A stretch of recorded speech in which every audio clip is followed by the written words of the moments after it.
सन्मान सोहळा संतोष चव्हाण आपला सन्मान सोहळा स्वीकारत आहे. छत्रपती संभाजी महाराज की, आई तुळजाभवानी माता की, सरस्वती माता की. आज पंचवर्षी दत्त विद्यामंदिर हळगाव 10वी बॅच सन 1991-92 सर्व मित्रांच्या सहकार्यातून हा स्नेह मेळावा आज उपस्थित झालेला आहे. प्रथमतः मी सर्व पूज्य गुरुवर्यांचं मनोभावे आदर आणि आभार व्यक्त करतो. त्याचबरोबर आम्हाला लाभलेले जे आम्ही 1ली ते 7वी कालगावमध्ये शिकलो, परंतु आम्हाला आता इथं जे आशीर्वाद रूपी भेटलेले गुरुजी नलवडे गुरुजी आणि माळे गुरुजी यांचे मी आभार मानतो. आज मला एवढंच सांगायचं वाटतंय की जे पुढे होऊन त्यांनी राम म्हणा किंवा झालेला आहे आणि आजचा दिवस हा सुवर्णाक्षराने लिहिण्यासारखा झालेला आहे.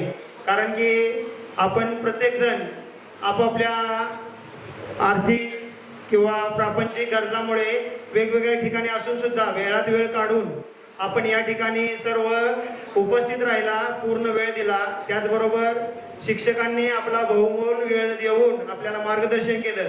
ज्याप्रमाणे आपल्याला कांबळे सरांनी जसे आपले ते पीटीचे टीचर होते त्याचप्रमाणे आताही उपदेश केला.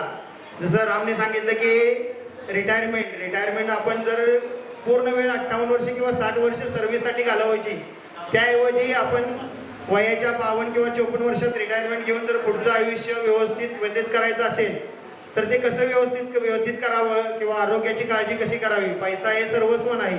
मित्र आणि आप्तेष्ट यांच्या सुखदुःखात आपण जाणं येणं हे आजच्या या कार्यक्रमावरून आपल्याला सगळ्यांना लक्षात येते की प्रत्येकानं आपापल्या परीनं सर्वांनी वेळ दिलेला आहे. मी माझा स्वतःचा परिचय करून देतो. मला 3 कन्या आहेत.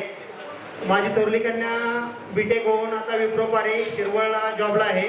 दुसरी कन्या CSE मधून डाटा सायन्स होऊन आता ॲटमॉसेसमध्ये मुंबईला सर्व्हिसला आहे. तिसरी बारकी कन्या आहे ती 10वीला आहे.